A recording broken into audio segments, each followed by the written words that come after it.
To get going, let me go ahead and just move this device off my page. All right, everyone's good. All right, so welcome and thank you all for joining us today for our weekly press conference. We actually do have a lot to go over, so I'm going to dive right into it. As folks know, we were able to pass our budget this last meeting. This is a budget document that we have been working on really since March. I'm proud to say that we had more community input on this document than we've had ever in our past, which says a lot because last year we actually also broke a record when it came to community engagement with this. Now there's a lot to go over with it, and I really appreciate folks in the media reaching out to us and ask questions so we can get really the results of that public feedback out. But I do want to focus a little bit on something unique that we're able to get done, and that is a senior tax rebate program for folks who frankly are struggling most in our economy. As our economy cools, we know inflation is still really high. So the city of Wichita recognizes the impact of this increase, these increases in cost of living, particularly on validations that are in households that seniors own. So based on state law, the county appraiser is required to determine the validation of all property. So we don't do that. It's over at the county appraiser's office. And even when the city has a flat mill rate, if valuations increase, then a homeowner's property tax bill can increase as well. It's the same thing as any other type of tax. If you're only paying 7 cents or 7.5 cents for a gallon of milk and that gallon of milk goes up, even though the tax rate is the same, if the price goes up, you actually pay more in taxes because 7.5% is more leverage against $10 than is leveraged against $5. So this increased property tax bill can be especially challenging for our seniors, disabled, and those with dependent children, so families. To provide assistance, in yesterday's budget, or this week's budget, we approved a pilot program offering rebates to eligible taxpayers reporting less than $50,000 in taxable income. So it doesn't count if this income is because of a Social Security disability. That's not taxable income, but if you have $50,000 or less and you qualify, then you are also qualify for this program. We allocated about $660,000 of refunds to come from our $14.1 million of surplus that we're able to get this year. As part of our budget, the city approved the Targeted Tax Relief Pilot Program that aims to provide targeted tax relief for low-income seniors, disabled veterans, and their surviving spouses, and low-income residents with underage dependents, so working families. The plan is for staff to present the specifics of the guidelines for the City Council's approval later this year. The city will develop specs this fall with the goal of making applications an easy as possible process. Basically, if you qualify under the state tax code for one of these 3 different tax credits that will give you up to 75% back of your property taxes, the city will kick in the rest of it, up to 25%, so that you can be made whole. Other highlights in the budget include EMT certification for all fire recruits, funding for enhancements to police body cameras. We have $53 million for upkeep of city facilities, which actually saves us money in the long run. We have $145 million for street maintenance over the next 10 years. We have $35 million that we're going into paved dirt roads, particularly in the core of Wichita. We do know that a lot of older neighborhoods in Wichita, they might still have dirt roads, and those roads were never paved. Those folks still pay taxes. They still contribute to our economy, and we want to make sure we go back and give their roads and their neighborhoods the type of pavement and really the type of quality of life that they deserve. We also extended library hours at 2 different libraries. Walters and also Angela Liu Library. And our cultural facility improvements at Cowtown, the Mid-American All-Indian Museum, City Arts, and Century 2 also got increases this year. We have $100,000 for more watering stations across the city. So we have had a lot of folks reach out to us and ask about water refill stations for a couple of reasons. One, of course, for folks who are experiencing homelessness or are chronically unhoused. We want to make sure that they can fill up on water, and also for families that are out being active in our community. We also want to make sure that we have water available for them, because sadly we have experienced some of the hottest summers on record these last couple of years. So I want to thank the staff and the public for helping us shape this budget. We had more public input again this year than before, and we plan to start next year's budget cycle even earlier. So stay tuned and look out for our communications that will be starting in December. Again, a budget isn't just making the trains run on time and make sure the math adds up, but it's also a reflection of our community values. So I can't thank the public enough who might have attended one of our town hall meetings, or showed up at one of our city council meetings, or communicated on one of our online platforms. Thank you for the folks who are able to step up, step out, and tell us exactly what we should be prioritizing as your representation at the city level. So next, another thing I'm really proud of is that the city has received our score from the Municipal Equality Index that is delivered each year by the Human Rights Campaign. And I'm proud to say that well, first of all, the Municipal Equality Index evaluates 506 cities in the nation for how inclusive laws, policies, and services are for our LGBTQ population. For the second year in a row, we have scored a perfect 100 by the Human Rights Campaign on their Municipal Equality Index. So I also want to just give a shout out and tell to Kansas City, Kansas, who also joins this list at a perfect 100, and also, of course, Lawrence, who achieved a perfect 100 this year as well. They joined us last year, being the only two cities who had a perfect 100% score for equality here in Kansas. Some of the factors that contributed to our rising score over the past few years includes the passing of our non-discrimination ordinance, healthcare benefits of the city that are inclusive of people who are transgender, having an LGBTQ liaison in the police department, and much more. So this is, of course, an extensive evaluation, and this is only the second time, and last year being the first time, this is the second time in the city of Wichita's history in which we were able to achieve this perfect score. So another project that we've been working on and I'm very proud of is, of course, our Project Hope, which has been implemented during my first term. So it's sponsored and it's managed by the U.S. Department of Justice, Office of Justice Programs, Bureau of Justice Assistance. Project Hope is the Bryan Criminal Justice Innovation grant-funded initiative that supports department policies to reduce serious and violent crime, including gun violence, dismantle gang activities, and strengthen local capacity to combat drug abuse. The initiative is designed to reduce crime by building community partnerships between our local law enforcement, city departments, community organizations, businesses, and residents, both housed and unhoused, and increase safety. So I'd like to invite up Brandy from our Housing and Community Service to provide an update on Project Hope and discuss an event next Wednesday to provide resources for our unhoused community. So Brandy, thanks for joining us.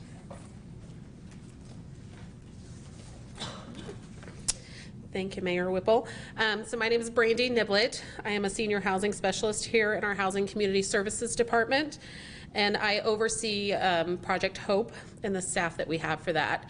So we have hired on staff for Project Hope. We have what we call two care teams designated to Project Hope. Each care team is assigned a housing specialist within our housing department, a social work intern student, and a peer support, which is somebody who has experienced homelessness themselves. So of those two teams, they go out, they're doing outreach in our community with our unhoused, they're working with our continuum of care, with the United Way, coordinating and assisting people with getting into housing if they're needing that assistance. And it's not just that. Sometimes we're making referrals to mental health services, we're making referrals to substance abuse, and any other services that they might need. So with Project Hope, we were able to coordinate last week with United Way. We did our first community-wide coordinated outreach event on the 15th of last week. We were able to bring in 9 agencies that service homeless providers and work together to do some street outreach in our Project Hope area. So that area consists of Kellogg to 10th Street, and then Waco over to St. Francis. That's kind of our target area for Project Hope. And last week we were able to go out and we did about 30 made contact with about 30 unhoused individuals in that area, connected them to resources, and provided the steps needed to get into housing if they're needing housing. Our next outreach event is going to be next week on September 30th. That's actually going to be a big day for us. So in the morning, we'll meet at 8:30 over at United Methodist Open Door. At 8:30 that morning, anybody is welcome to join us if they would like to do the outreach. All of our community partners will get together. We will go disperse around 9 o'clock in teams and go out and do outreach for our unhoused individuals that day. The goal for our outreach is to offer housing and assist them in any services that they might need getting connected to. One of the things that came up last week was water would be nice to be able to hand out and offer. That was not something we had readily available to us last week.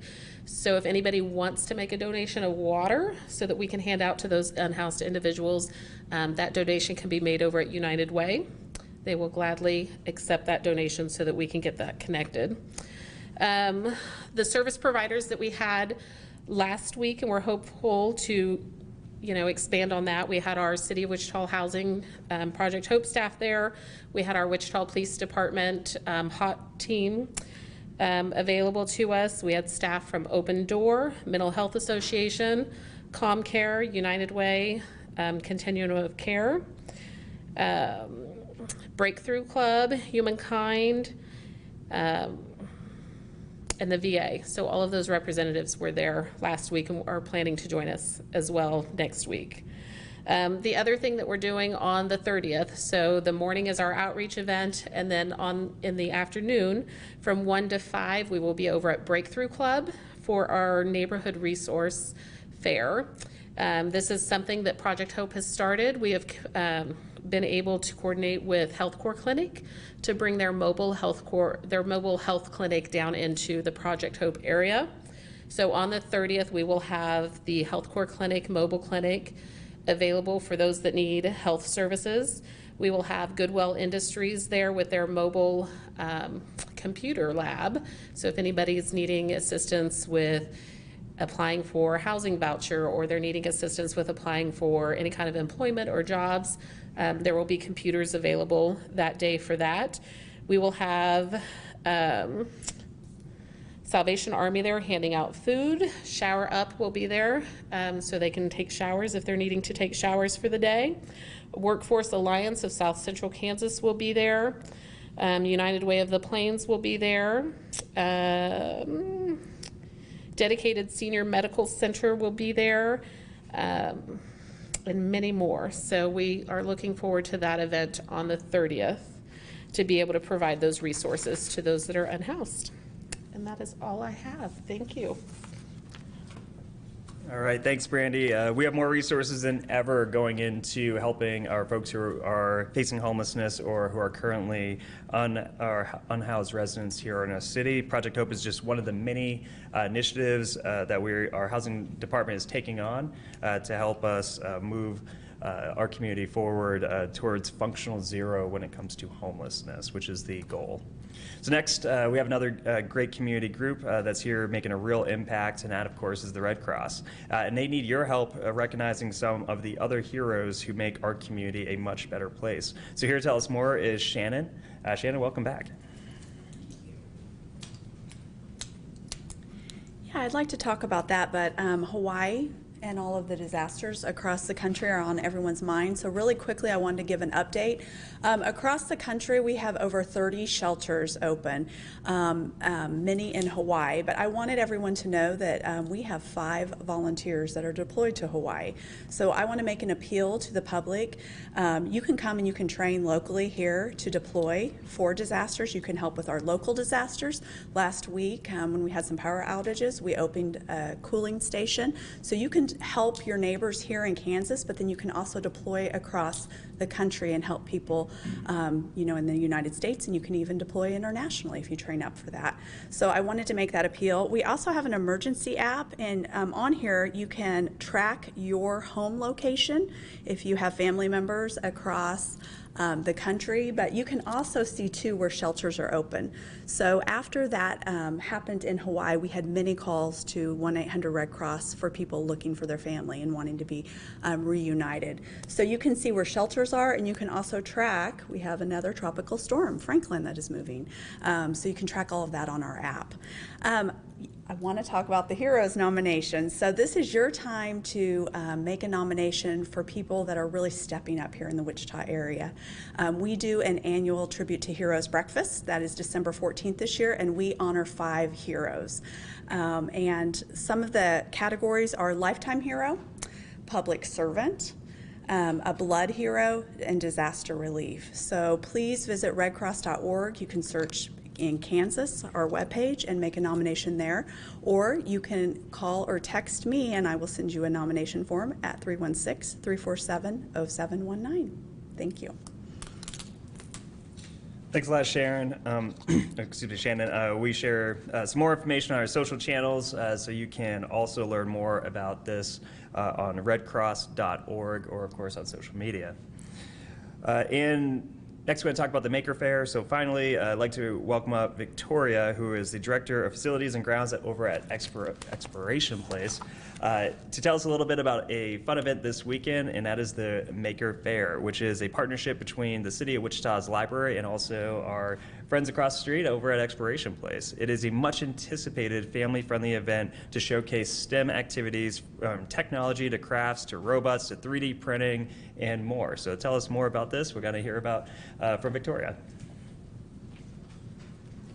And just so I can report back to my 9-year-old, are we going to be making drones or anything? Or? Well, you won't be making a drone, but there will be drones out that you can learn from a drone pilot. You can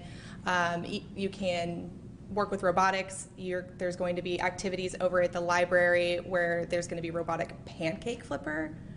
Okay, that's going to get my guy there. Yeah. I'll be interested in that. So there's definitely a lot going on at both locations that are highlighting areas of STEM and the arts combined, where we have an art zone, we have musicians that are performing, we have a tinker zone that we're calling, that's a little mix of anything from your classic woodworking to creating a parachute and testing it while you're there. So the Maker Faire is all about just celebrating the community, all about just those who might be garage tinkerers, they might have a hobby, all the way to educational and businesses that have been created from some of those hobbies around the area. So we're highlighting over 50 different makers at the Maker Faire this year, split between the library, at the Advanced Learning Library and Exploration Place.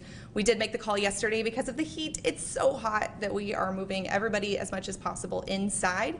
The one part of the event that will still be outside are the food trucks, but that's okay. You can pop outside, get yourself some food, come back inside and cool down. And we'll have a touch-a-truck at the library. So you'll be able to go outside, get close to a crane or a boom truck, and even some of the vehicles out at McConnell Air Force Base. So there's plenty to do. We're super excited that this year we are able to partner with the Advanced Learning Library and be able to bring this event for the first time free for everybody. So, excellent. Thank you. Well, just want to thank you, Victoria, for being here and also for talking about this incredible event. I do just want to pay you guys a compliment. We had a statewide conference that was here this last weekend, and part of the social event was actually at Exploration Place, an incredible facility, especially for a bit of a social hour. I think it's something that we don't think about when we think about Exploration Place. We think about the museum part, but I just, as mayor, got a ton of compliments and kind of joke that this is technically it's in our city, but it is a county run facility. So I want to share the compliments I got with you guys over there as well. But it was highly well regarded. So with that, we'll open up to questions. And if it's questions that are specific, we have staff with us, so feel free to jump into details. On the tax relief that was passed in the budget, just talk a little bit about when was that something that you all had staff look at as a potential piggyback on that state program? Why was it something that you felt was needed to look into?